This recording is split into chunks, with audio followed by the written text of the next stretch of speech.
Young and dynamic leader Armoor శాసనసభ్యులు పైడి రాకేష్ రెడ్డి గారిని మీ అందరి చప్పట్ల మధ్య నేను సాదరంగా ఆహ్వానిస్తున్నాను.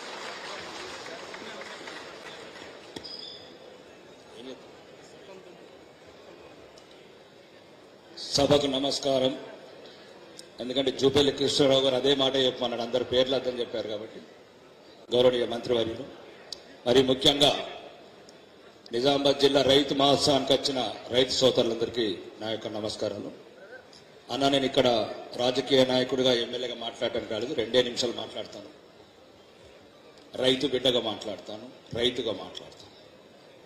ఇక్కడన్నా నిజామాబాద్ జిల్లా మరియు ఇటు ఉత్తర తెలంగాణ ప్రాంతం, కొద్దిగా దక్షిణ తెలంగాణ ప్రాంతం, ఇక్కడ సుమారు మేము చిన్నప్పటి నుంచి చూస్తున్నామన్నా, ఇప్పటికే సుమారు వేలాది మంది చనిపోయారు. ఈ రోడ్ల మీద రైతులకు సరైన కల్లాలు లేక, స్టోరేజ్ లేక, ఇప్పుడు కూడా మేము వస్తుంటే ప్రతి రోడ్డు మీద నిన్న కూడా 3 చనిపోయారు. ముఖ్యంగా ఈ ఉత్తర తెలంగాణలో ఎక్కువ ఉందని బర్నింగ్ ఇష్యూ. నిర్మల్ జిల్లా, ఆదిలాబాద్ జిల్లా, కరీంనగర్ జిల్లా సుమారు నిన్న కూడా 3 చనిపోయారన్న ఆర్మూర్లో. మీరందరూ నాకు బాగా గౌరవనీయమైన రైతు నాయకుడు తుమ్మల నాగేశ్వరరావు గారు అంటే చాలా అభిమానం. ఎప్పుడు రైతుల తరపున రైతుల గురించి ఆలోచించే నాయకుడు. మీరు సీనియర్ నాయకులన్నా, ఇప్పుడు పోచారం శ్రీనివాసరెడ్డి గారు చెప్పినట్లు 30-40 ఏళ్ళ నుంచి రాజకీయాలలో ఉన్నారు. ఏదో కనుగొనండి అన్న. అంటే ఈ రైతు వరి కుప్పలు తొందరగా మనం ప్రొక్యూర్మెంట్ సెంటర్స్కి వచ్చి రైస్ మిల్స్ తొందర పోయేటట్లు, అప్పటి వరకు గ్రామాలల్లో వేలాది ఎకరాలు కబ్జాకు గురైనాయి. ప్రభుత్వం ఏదైనా ఒక యాక్షన్ తీసుకొని ఫలానా ఊర్లో ఒక 10 ఎకరాల యాక్షన్ అయితే ఒక 5 ఎకరాలలో సామూహిక కల్లాలు, రైతు రోడ్ల మీదకి రాకుండా, పానాలు పోకుండా, ఆ రోడ్డు మీద బైకులో సావకుండా. రెండోది, నిన్నాక మొన్న రెంజల్ వెళ్ళాను, 25 రోజుల నుంచి సంచులు నింపుకొని పెట్టుకున్నారు అక్కడ. ఇది నేను పోయిన సంవత్సరం కూడా గౌరవనీయ మంత్రివర్యులు జూపల్లి కృష్ణారావు గారు రివ్యూలో కూడా చెప్పాను. అన్న, తెలంగాణలో మొత్తం 11,769 గ్రామాలున్నాయి, 612 మండలాలు ఉన్నాయన్న.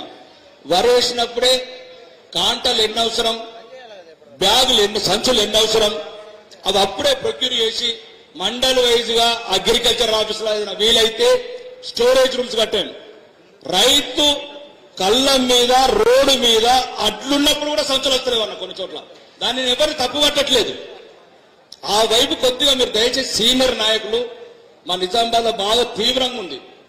మీరు ఏం చేస్తారు, సామూహిక కల్లాలు ఒకటి, రైతులకు ఎప్పుడైతే వరి ప్లాంటేషన్ చేస్తామో అప్పుడే మీ దగ్గర 2 లక్షల ఎకరాలల్లా వరి నాట్లు మీకు తెలుస్తుంది కాబట్టి, ఎక్స్పెక్టెడ్ వరి ధాన్యం ఎంత వస్తుందో తెలుస్తుంది కాబట్టి, దానికి అనుగుణంగా అన్న రైతులకు అన్ని ప్రభుత్వాలు చాలా చేస్తున్నాయి. కానీ ముఖ్యంగా ఇట్లాంటి బర్నింగ్ ఇష్యూ కూడా పట్టించుకోండి. నిరంతరం ఉన్నది 20-30 ఏళ్ళ నుంచి ప్రతిరోజు. ఇప్పుడు మేము ఆర్మూరు నుంచి వస్తుంటే నిన్నగాక మొన్న మహిళా రైతు ఏడుస్తున్నదన్న, ఆ వర్షం పడితే వడగొల్ల వానల. మీరు అనుకుంటే సీనియర్ మంత్రులు చేయగలుగుతారు, మీకు అనుభవం ఉంది, 30-40 సంవత్సరాల అనుభవం ఉంది. 6-7 సార్లు అసెంబ్లీకి వచ్చారు. మీరు తప్పితే మళ్ళా మాకు కొత్త అనుభవజ్ఞులం, మాకు అనుభవం లేదు. మీరు సామూహిక కల్లాలు ఒకటి, రైతు వరి నాటేసినప్పుడే మీకున్న ఎక్స్పెక్టేషన్తో ఆ వరి బ్యాగులన్నీ ప్రతి మండలంకి ఏరుకోవాలి, కాంటలు కూడా అప్పుడే ఏరుకోవాలి. వీలైనంత తొందరలో రైతు దగ్గర నుంచి ప్రొక్యూర్మెంట్ చేసుకొని రైస్ మిల్లకు పంపిస్తారా, ఇంకెక్కడ స్టోరేజ్కి పంపిస్తారా, పంపించండి. ఇవి ప్రధాన సమస్యలన్నా.